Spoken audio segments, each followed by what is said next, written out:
I know the love between you and your spouse feels dead, but I specialize in resurrecting what others call impossible. The flame that went out is about to be rekindled. The heart that closed is about to reopen. Your marriage will be healed. I know you're here because something precious has been dying in your home. Maybe it's been happening slowly, like a fire that gradually runs out of fuel until only cold ashes remain. Or perhaps it happened suddenly, one betrayal, one devastating fight, one moment that changed everything between you and the person you promised to love forever. You remember when you couldn't imagine life without them. When their voice was the first thing you wanted to hear in the morning and the last thing you needed before sleep. When their laugh could change your entire day. When their touch could heal any hurt. When their presence made everything else fade into the background. But now you might go days without a real conversation. You share a bed, but you're sleeping in different worlds. You eat at the same table, but you're starving for connection.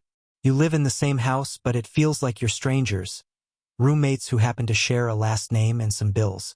Maybe you've tried everything: counseling, date nights, compromise, communication techniques. Maybe you've had the big conversations, made the promises, attempted the fresh starts. But here you are, wondering if love can really come back from the dead. If a heart can be healed after it's been shattered. If a marriage can be restored after it's been broken. Today, I want to tell you something that will change everything. Love doesn't die. It just gets buried under hurt, disappointment, and misunderstanding. And I am the expert at resurrection. My dear child, before I show you how I'm going to heal your marriage, I want you to understand why the love feels dead. Because recognizing what killed it is the first step to bringing it back to life. Love didn't die from one big event, it died from 1,000 small deaths. Every time harsh words were spoken instead of kind ones. Every time you chose to be right instead of choosing to be loving. Every time you went to bed angry, ate dinner in silence, walked past each other without acknowledgement. Each small disconnection was like removing one log from the fire until eventually there wasn't enough fuel to keep the flame alive. You didn't plan to let love die, you just stopped feeding it, stopped protecting it, stopped nurturing it. Love died from unmet expectations that turned into resentment. You expected your spouse to know your needs without you expressing them. You expected them to change in ways they weren't ready or able to change. You expected them to love you the way you wanted to be loved without teaching them how. When those expectations went unmet, disappointment moved in. When disappointment wasn't addressed, it grew into frustration. When frustration wasn't resolved, it hardened into resentment. And resentment is like poison to love. It slowly kills everything beautiful in its path. Love died from pride that refused to apologize and forgive. Someone had to be right, someone had to win, someone had to have the last word. Both of you dug trenches of righteousness and refused to cross the battlefield to reach for each other. Pride convinced you that apologizing first meant admitting total defeat. Pride whispered that forgiving meant condoning bad behavior. Pride built walls where bridges should have been built, created distance where closeness should have been cultivated. Love died from comparison that made you both feel inadequate. You compared your marriage to other couples who seemed happier, more romantic, more connected. You compared your spouse to other people's partners who seemed more attentive, more successful, more attractive. Comparison stole your gratitude for what you had while creating longing for what others appeared to have. It made you focus on what was missing instead of what was present, what was broken instead of what was still beautiful. Love died from busyness that prioritized everything except each other. Work became more important than relationship. Children's schedules became more urgent than couple time. Social media connections became more engaging than marital conversation. You became excellent at managing everything except the most important relationship in your life. You scheduled everything except time for each other. You invested energy into everything except the love that was supposed to be your foundation. Love died from unhealed wounds that infected the relationship. Past hurts that were never properly addressed. Childhood traumas that shaped how you approached intimacy. Previous relationship patterns that you brought into this marriage without even realizing it. These wounds created reactions that had nothing to do with your spouse but everything to do with your history. They triggered responses that confused both of you and created conflicts that neither of you understood. But here's what I need you to understand. None of these things actually killed your love. They just buried it under layers of hurt, disappointment, and misunderstanding. The love is still there, waiting to be uncovered, waiting to be healed, waiting to be restored. Let me show you evidence that the love in your marriage isn't dead. It's just hidden, dormant, waiting for the right conditions to come back to life. The love is still there in the way you still notice when they're hurting. Even when you're angry with them, even when you're not speaking, something in you still registers when they're in pain. You might not respond to it the way you used to, but you still see it. That awareness is love refusing to die. The love is still there in how their opinion of you still matters. If love was truly dead, you wouldn't care what they thought about you, wouldn't be affected by their approval or disapproval. But their words still have power to either wound you or heal you because part of your heart is still connected to them. The love is still there in your willingness to keep trying. If love was completely gone, you would have walked away without looking back. But you're here, listening to this message, hoping for healing, believing for restoration. That hope is evidence that love is alive somewhere in your spirit. The love is still there in the memories that still make you smile.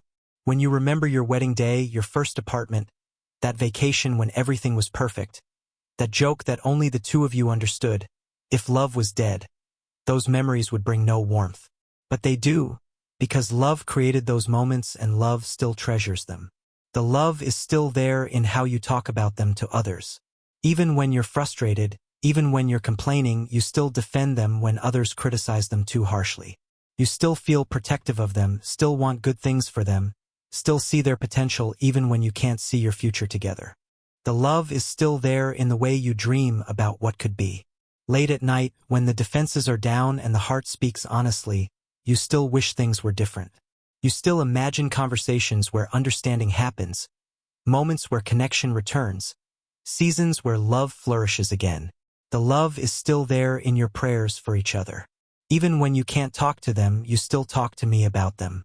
You pray for their happiness, their success, their healing. You pray for wisdom in your relationship, for breakthrough in your connection, for restoration of what you once had. The love is still there because I put it there, and what I create doesn't easily die. When I brought you together, I didn't just unite two people. I created a spiritual bond that transcends circumstances, emotions, and even behavior. That bond can be damaged, neglected, ignored, but it cannot be completely destroyed unless you deliberately and permanently choose to sever it. The love you're missing isn't gone, it's just wounded, and wounded love can be healed. Now let me show you exactly how I heal marriages, because my methods are different from human methods, my timeline is different from your timeline, and my results are different from anything counseling or self-help can achieve. First, I heal marriages by healing hearts individually before healing the relationship corporately. Most people try to fix the marriage while ignoring the individual wounds that created the marriage problems. But I work from the inside out. I start by healing your childhood wounds that affect how you give and receive love. I address your insecurities that create jealousy, control, and fear in your relationship. I restore your identity so you can love from wholeness instead of neediness. When two healed people come together, they create a healed relationship. When two broken people try to fix their relationship while remaining broken individually, they just create more brokenness. Second, I heal marriages by restoring communication from the heart instead of just improving techniques for talking. Communication problems aren't usually about not knowing how to speak. They're about not feeling safe to speak honestly. I create safety in your relationship by healing the trust that's been broken, removing the fear of judgment that causes hiding, and restoring the respect that makes authentic conversation possible. When hearts feel safe, words flow naturally. When hearts feel valued, sharing becomes easy. When hearts feel heard, communication becomes connection instead of conflict.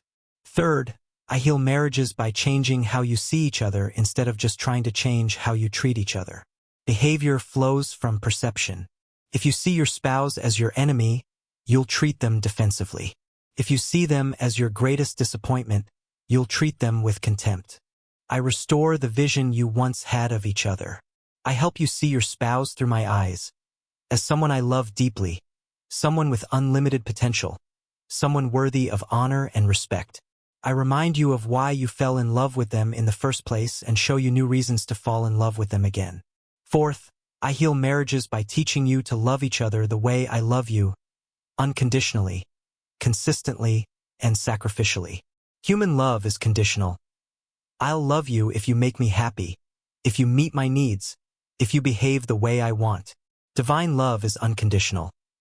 I love you because I choose to love you, regardless of how you perform, regardless of whether you deserve it, regardless of how you respond to my love. When you learn to love your spouse with my kind of love, their behavior doesn't determine your love, their mistakes don't diminish your commitment, their weaknesses don't reduce your respect. Fifth, I heal marriages by removing the spiritual forces that work against unity and introducing spiritual forces that promote harmony. Every marriage faces spiritual warfare, forces of division, confusion, temptation, and destruction that work against the union I created. I bind the spirits of pride, unforgiveness, lust, and selfishness that create problems in your relationship. I release spirits of love, joy, peace, and understanding that create the atmosphere where love can flourish. Sixth, I heal marriages by restoring physical and emotional intimacy gradually and naturally. Intimacy can't be forced or rushed, but it can be invited and cultivated. I heal the wounds that make vulnerability feel dangerous. I restore the trust that makes openness feel safe. I renew the desire that makes closeness feel natural again. Seventh, I heal marriages by giving you a vision for your future together that's bigger and better than your past. Instead of just trying to get back to where you were, I show you possibilities you've never imagined. I reveal purposes you can fulfill together that you could never accomplish alone. I show you ways you can impact others through your healed marriage, dreams you can pursue as a team, legacy you can build as partners. The healing I bring to your marriage won't just restore what was broken.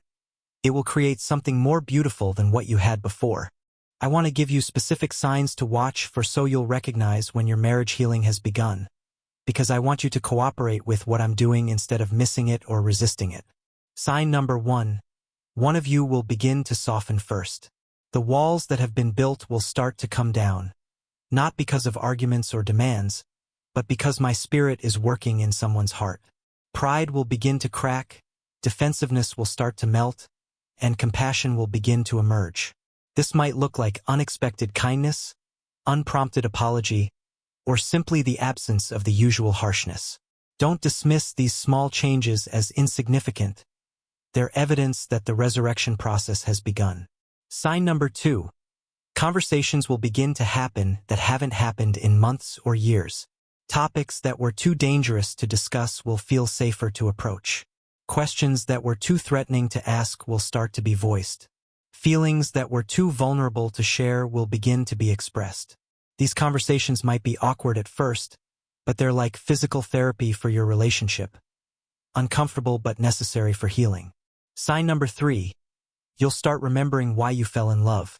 Memories that have been buried under hurt will begin to surface. Qualities you stopped seeing will become visible again. Reasons you chose each other will start to feel relevant again. This isn't nostalgia. It's restoration of vision. I'm helping you see what was always true but got obscured by pain. 7th, I heal marriages by giving you a vision for your future together that's bigger and better than your past. Instead of just trying to get back to where you were, I show you possibilities you've never imagined. I reveal purposes you can fulfill together that you could never accomplish alone. I show you ways you can impact others through your healed marriage, dreams you can pursue as a team, legacy you can build as partners. The healing I bring to your marriage won't just restore what was broken. It will create something more beautiful than what you had before. While I'm working supernaturally to heal your marriage, there are specific things I need you to do to cooperate with the healing process and position yourself to receive everything I want to give you. First, stop trying to change your spouse and start working on changing yourself. You can't heal your marriage by fixing your partner. You can only heal your marriage by becoming the person I've called you to be in this relationship. Focus on your own attitudes, your own responses, your own growth. Work on your communication, your emotional health, your spiritual maturity. When you change, the dynamics of your relationship automatically change. Second, begin praying for your spouse instead of complaining about them. Every minute you spend talking to others about your spouse's faults is a minute you could spend talking to me about their healing. Pray for their happiness, their success, their emotional health, their spiritual growth. Pray blessings over their life instead of rehearsing their failures. Pray for your own ability to love them well instead of demanding that they love you better. Third, start looking for things to appreciate instead of things to criticize. Your brain finds what it's looking for. If you're looking for evidence that your spouse doesn't care, you'll find it. If you're looking for evidence that they do care, you'll find that too. Make a conscious decision to notice efforts, kindnesses, improvements, and positive qualities. Express appreciation for small things. Acknowledge progress even when it's not perfect. Fourth, choose to speak life into your marriage instead of death. Stop saying things like, "Our marriage is hopeless. We'll never change. This will never work." Those words have power to create the reality you're describing. Instead, start declaring things like, "Our marriage is being healed. We're growing stronger. Love is being restored." Speak your future, not your past. Fifth, create opportunities for connection instead of waiting for connection to happen accidentally. Plan time together without distractions. Initiate conversations about topics that matter. Suggest activities you can enjoy together. Don't wait for your spouse to create the romance, plan the dates, or initiate the intimacy. Be part of the solution instead of just hoping for the solution. Sixth, forgive quickly and completely instead of collecting offenses. When your spouse hurts you, disappoints you, or frustrates you, deal with it quickly instead of adding it to the pile of previous grievances. Forgiveness isn't saying what they did was okay. It's saying you won't let what they did poison your heart or pollute your future. Seventh, invest in your own emotional and spiritual health. You can't give what you don't have. If you're emotionally empty, spiritually depleted, or mentally exhausted, you have nothing left to contribute to your marriage. Take care of yourself so you have something valuable to offer your relationship. Get the counseling you need, develop the friendships that support you, pursue the interests that energize you. Eighth, be patient with the process and trust my timing. Marriage healing doesn't happen overnight, it happens in seasons. There will be good days and difficult days, breakthroughs and setbacks, progress and plateaus. Don't give up during the difficult seasons. Don't assume nothing is happening when you can't see obvious progress. Trust that I'm working even when the work is invisible to you.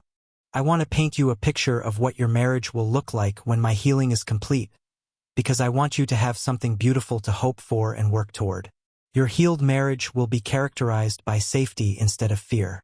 You'll be able to share your thoughts without fear of judgment, express your feelings without fear of rejection, admit your mistakes without fear of condemnation. Your home will become a sanctuary where both of you can be authentic, vulnerable, and real. You'll create an environment where growth is encouraged, grace is abundant, and love is unconditional.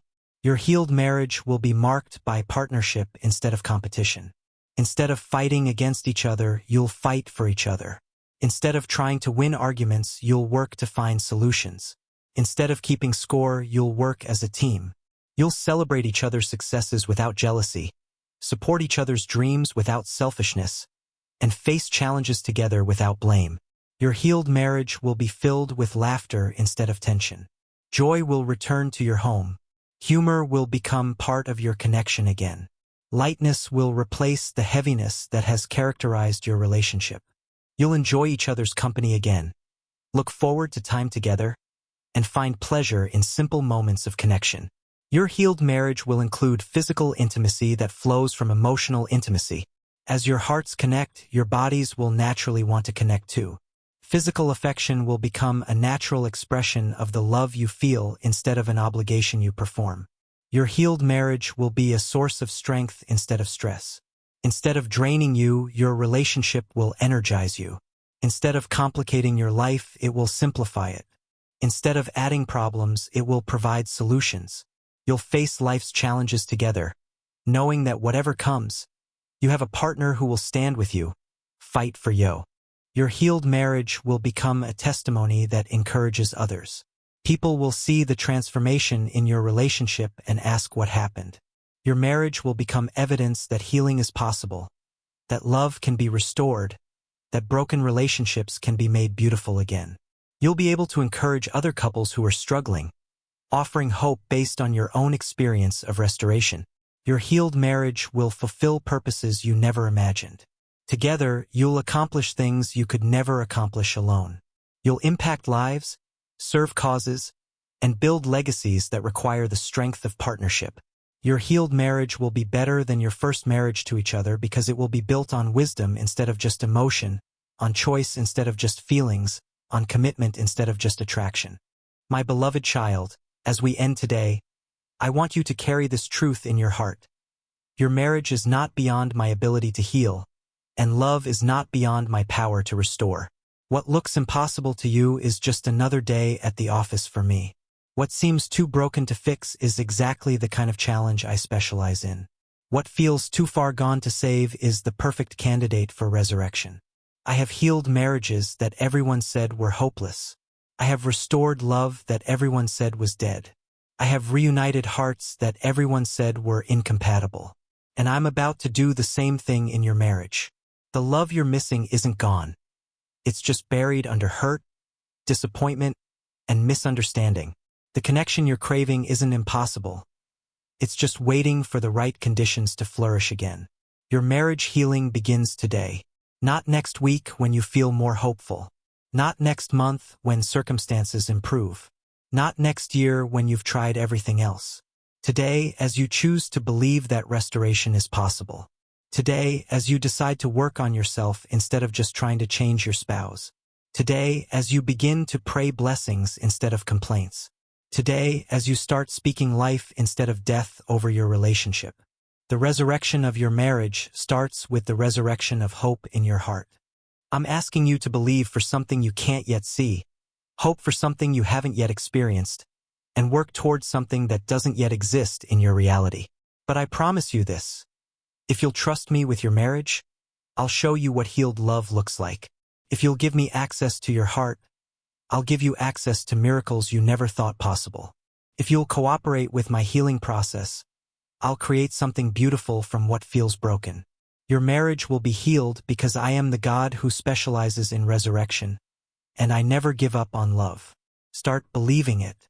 Start declaring it. Start living like it's already happening. Because it is. Amen.